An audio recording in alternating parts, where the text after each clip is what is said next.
For SunSentinel.com, this is Ira Winderman with your latest Ask Ira Miami Heat mailbag. Our first question today comes from Steve, who says, Ira, classy exit Saturday by Dwyane Wade. None of Pat Riley's smiley faces this time. Dwyane said all the right things and didn't paint Pat Riley into a corner. His friend LeBron James could have taken a lesson. I'm proud and we can call him his own, and glad to say we still can. Thanks, D. Wade. Well, Steve, I was both surprised and pleased to see how Saturday played out.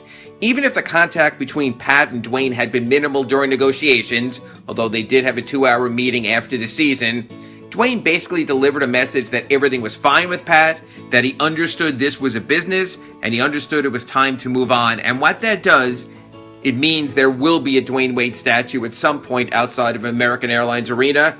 But I have another idea.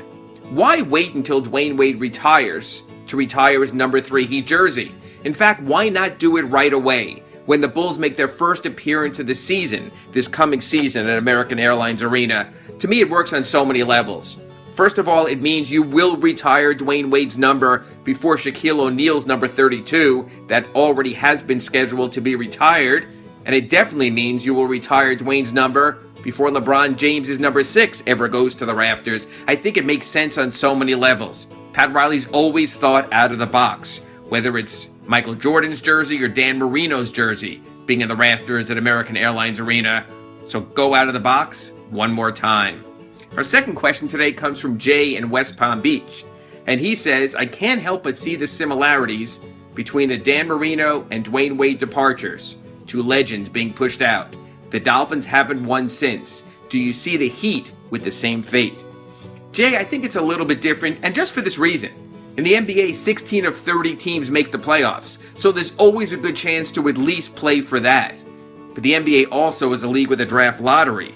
And when you look at the way it shapes up, the class of 17 is considered to be one of the best in years. That might have the Heat taking a dip down, if only to step forward, but more than that, Pat Riley's teams rarely stay down for long. And if Riley's next Ryan Tannehill doesn't pan out, he's not shy in going out and finding another. This is someone who went 2 seasons with Michael Beasley and said enough is enough, until the latter reunions came on lower salaries with far less responsibility. And our last question comes from Phil, who asks, why haven't the Heat announced the signing of Hassan Whiteside? Well, Phil, actually they have in a news release issued Thursday.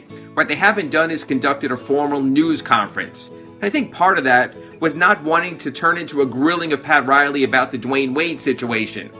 Now that Dwyane has cleared the air, I think it makes it easier to create a day of celebration for Hassan, and it's something the Heat need to do.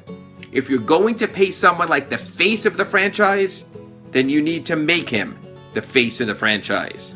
That's today's 3 questions. We'll be back tomorrow with 3 more. For SunSentinel.com, I'm Ira Winderman.